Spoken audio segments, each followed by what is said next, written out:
Deixa eu contar primeiro assim a história que mudou assim o meu ver sobre a altura, né?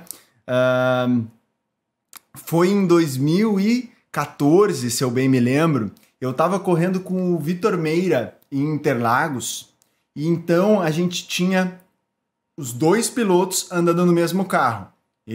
O Vitor Meira foi meu piloto convidado, um piloto, né, muitos conhecem aí, mas correu Fórmula Indy, um cara que realmente acelera demais, né? E ele estava correndo comigo no mesmo carro, o que até então eu não tinha tido a oportunidade de dividir assim o carro com um cara nível top, assim, né? E as reações que a gente sentia eram muito parecidas, assim, né? O carro tinha uma dificuldade de apontar para a entrada de uma curva.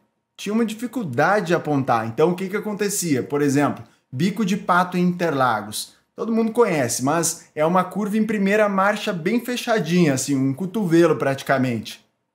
E nessa curva, ah, era uma das mais difíceis. Tinha que dobrar muito o volante, tinha que esterçar assim até quase estar todo dobrado. E mesmo assim a frente não vinha, a frente não entrava na curva. Até uma hora que eu cheguei, que o Vitor Meira andou no carro e ele voltou pro box muito certo, mas assim, ó, muito convicto. E isso, eu tava no rádio, me impressionou muito eu ter escutado isso, né? Ele tava muito convicto que teria que mexer na altura. Ele disse, cara, pode levantar a traseira desse carro, pode levantar a traseira, ou seja, fazer esse movimento aqui no carro, que vai dar gol. E eu fiquei bem impressionado assim que ele pediu com tanta convicção. E dito e feito, cara, ele mexeu e o carro melhorou muito nessa pontada. E o problema estava bem ali, bem nessa pontada, né? Em mais lugar nenhum. Depois na saída de curva era bom, contorno era legal, mas ele demorava para apontar. E naquele dia eu percebi como a altura influencia nessa parte de entrada, que depois de um tempo, alguns engenheiros, inclusive, acabam chamando de turn-in, né? A hora de apontar para dentro da curva. Isso foi uma coisa que me chamou muito a atenção e que marcou esse meu primeiro, que deu esse estalo de que, eu preciso prestar um pouco mais atenção em quais partes da curva as mexidas de setup influenciam.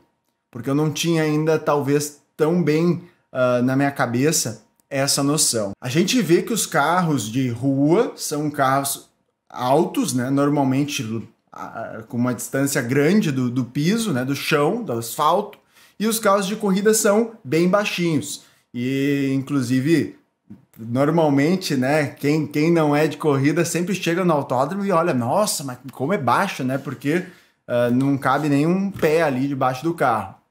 E a questão é que por que um carro de corrida tende a ser tão baixo? Só para a gente, né, começar a falar sobre isso. Porque a tendência é que a gente precise baixar o centro de gravidade do carro, né? Então, quanto mais baixo tiver o centro de gravidade, melhor. Por que quando um carro alto, vamos dizer assim, com centro de gravidade lá em cima é ruim? Porque ele tende a fazer esse movimento aqui, né? Ele tende a ser um pouco mais bandoleiro, como ao menos aqui no Rio Grande do Sul a gente chama, né? Então, esse carro bandoleiro, assim, é uma indicação de que ele tá ou muito mole ou muito alto também, né? O que tu, como piloto, precisa ter em mente para mexer em altura?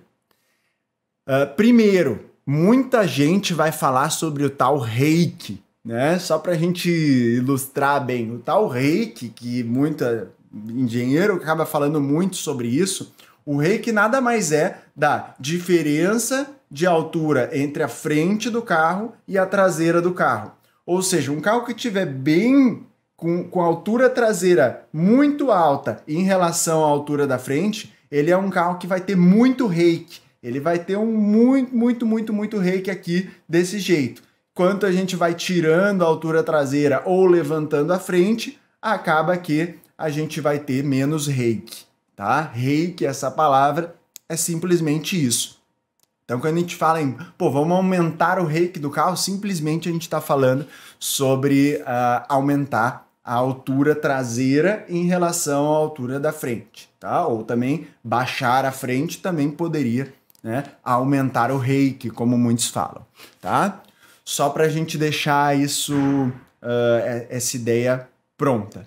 E daí eu volto lá para a história do Vitor Meira, que quando eu percebi que ele estava mexendo na altura e que essa altura influenciava na entrada da curva, isso foi um grande lance para mim. E daí eu resumo agora para vocês aqui o que eu percebi, muito simples, que como a altura funciona, que quando a gente levanta a traseira, a tendência é que o carro seja mais traseiro. Simples assim. E mais traseiro aonde? Em qual ponto da curva? Principalmente nessa hora de entrar, de começar a apontar para a curva. Essa hora é a hora que a altura talvez mais faça a diferença. Eu tenho um vídeo, inclusive, no YouTube falando sobre as 4 fases de uma curva, que tem a freada, né, que já começou a curva basicamente quando tu começa a frear, tem a apontada, o que é a entrada também, né? A fase do meio da curva e a saída da curva. Eu divido então em 4 fases. Né? Tem gente que divide em 7, 8, 20. Eu prefiro dividir nessas, que são as que eu consigo, né, perceber de uma maneira mais simples, né? Freada, apontada, meio de curva e saída. Então, a altura vai influenciar mais nessa parte entre entrada e chegando lá no meio, tá? Isso aí é batata. Se tu tiver um carro que tá meio preguiçoso à frente, que tá demorando para entrar, que tu não tá conseguindo botar a frente onde tu quer, tá? Tu pode aumentar o rake. E agora, já que eu já expliquei o rake, o que significa aumentar o rake? É simplesmente ou tu pode baixar a frente ou tu pode levantar a traseira. Ah, mas o que é melhor? Levantar a traseira ou baixar a frente? Depende, porque muitas vezes o carro está andando tão no limite da altura, está andando tão baixo, que se tu baixar mais a frente vai começar a bater no chão, de tão baixo que tá. Então tu vai ter que fazer essa correção na traseira, porque tu está limitado ali na parte da frente.